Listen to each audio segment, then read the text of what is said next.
Hi, and welcome back. My name is Kate Nelke.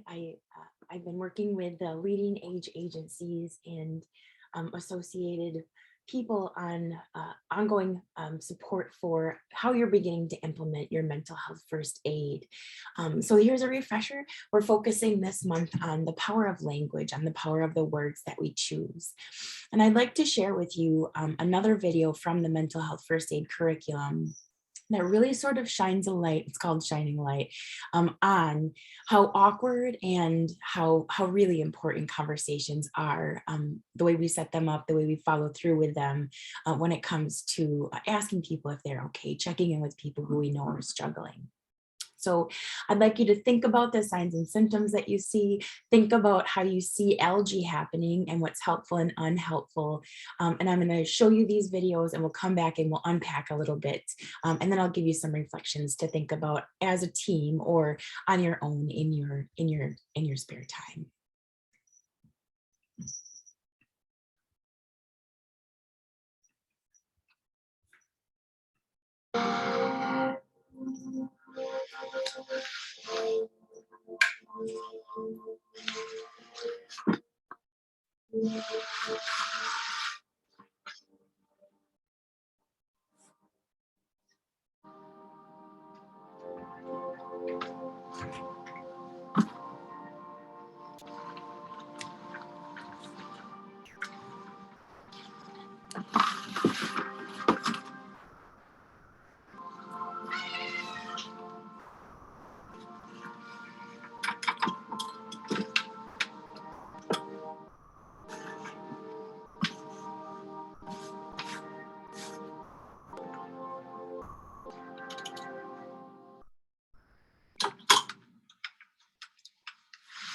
I mean, she died 2 years ago, and I'm still sad too, but he's like really, really sad.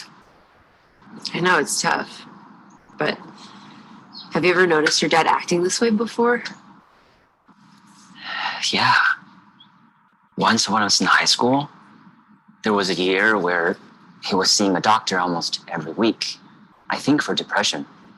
I mean, have you guys ever talked about it? We really don't do that. I mean, I don't even know what to say.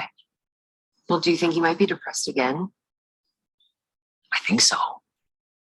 Do you think he might have suicidal thoughts? What? No, that's too intense. I know it sounds intense, but it's more common than you'd think. And there are different levels of suicidal thoughts. But my dad, he's like the funniest guy in the room. I know. If you think it's even a remote possibility, it's an important question to ask. About suicide. No way. I don't even want to put that thought in his head. It doesn't work that way. You're not going to be putting a thought to kill himself in his head. If it's there, it's already happening. And if he's not talking about it, then it's happening in the dark. You having a conversation with him is just shining a light on that dark place. Well, that's our darkness quota for the day. Okay, fine. But if you don't talk about it with him, then who else will? Thanks. So this video, I think, is going to set up the next conversation that we'll get to observe. But I think what's really realistic about it is we notice things. We triangulate what we know about the signs and symptoms related to mental illness with what we know about people, their baseline, and we have that gut instinct to feel that something is wrong or something's more wrong than normal. And it's really hard for us, I think, to have that first intervention with the person we're concerned about. What isn't hard is for us to talk to our peers and to our friends. It's highly likely that in my life even, I bet I talk to my peer group about people I'm concerned before I talk to that person I'm concerned about, 9 times out of 10. It's the nature of the beast. There's small conversations, we can protect privacy in them, but they're natural, they happen, right? And so I think this was a good thing to observe, just to put that phenomena into the world.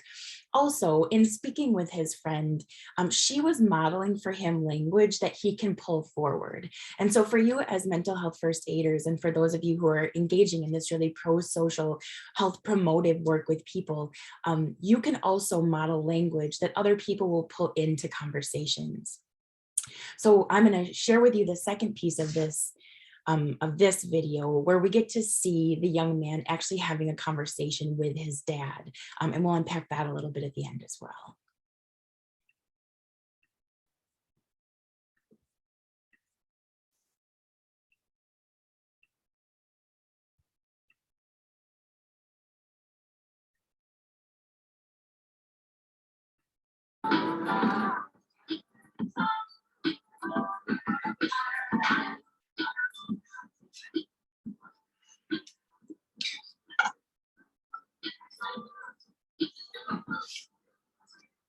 Oh, you've reached Dan and Betty. Leave a message.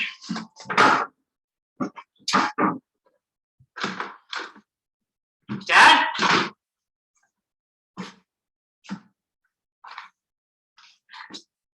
Dad?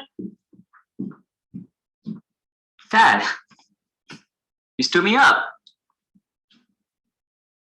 What are you moving? I don't need all this.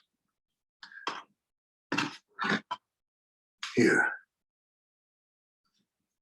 I want you to have Oscar. He's better off with you. What? Dad, I'm not taking Oscar. Please. What is going on?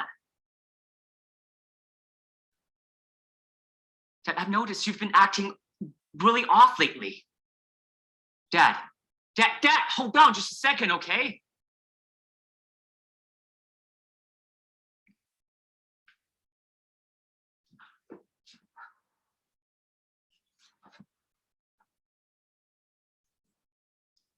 I'm sorry.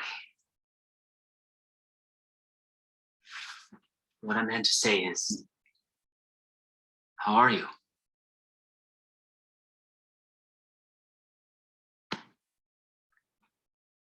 Not so good. What do you mean? I don't care about anything. I'm a failure. Jeremy, I don't just miss her. I realize I'm nothing without her. You know, I miss her too. But I also miss you. You're physically here, but half the time I don't know where you are. Are you, have you thought about killing yourself? No, not really. I just think it'd be a welcome relief to be gone.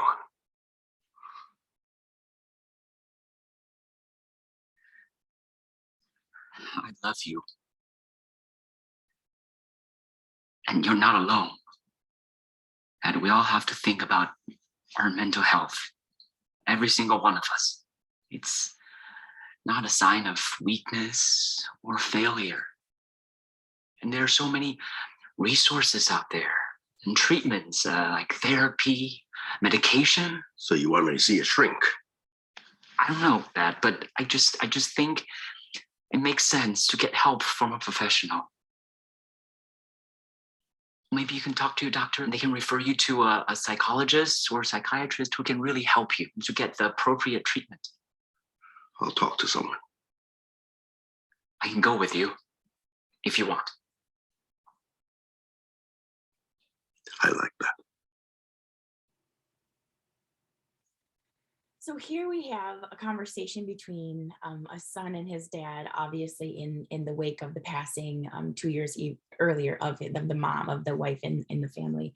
And I think this is a nice way for us to remember how awkward and how human these conversations can be. So if we were in the mental health first aid class together, I'd ask you, what were the unhelpful pieces of this conversation as it began with his dad? And we can observe that he was really escalated. His emotions were high. He was kind of shouting at his dad as he walked into the room because he was scared, but also that kind of thing makes the conversation potentially a dangerous one, maybe one where people aren't able to connect. We see him sort of bring it back to center as he realizes that this is something that's really impacting his dad, and he moves himself towards asking the question that he's thinking about. Obviously, this video is lining it up for us. When people start to give away things that they care about, he hands his son a cat. And so that would be a huge red flag in terms of a warning sign for suicide. So when we see those things, the son is now really knowing that he needs to ask that question. And I'm sure he went back to the conversation that he had with his friend as he sat down and sort of brought himself to that calm, confident center to go ahead and ask the question. So I wanted to show this, just to put this out there in the world, because I think that this video gives a really human look to what this experience might be like, how it's easier for us to use language with our friends, with peers, before we actually use those powerful words with people that we care about or that we're concerned about, and how awkward it is in that moment sometimes when we are doing the intervention. Remember that in most cases, in all cases, in my experience, to say something feels better than to have missed an opportunity. To say something, to ask if someone is okay. How are you is what that son says as he begins the conversation, and it's weighted in that moment. And sometimes we need those weighted how are yous, where we're really asking people if they're okay. It's okay not to be okay. And as a mental health first aider, as a person who can share compassion in the world, asking, using the language that's awkward and uncomfortable can be a really powerful tool at building communities that trust each other, communities that are caring, and communities that can support people through mental health challenges and into recovery. So I'll put a couple of follow-up questions if you want to do some reflection, and thanks again for jumping in and joining.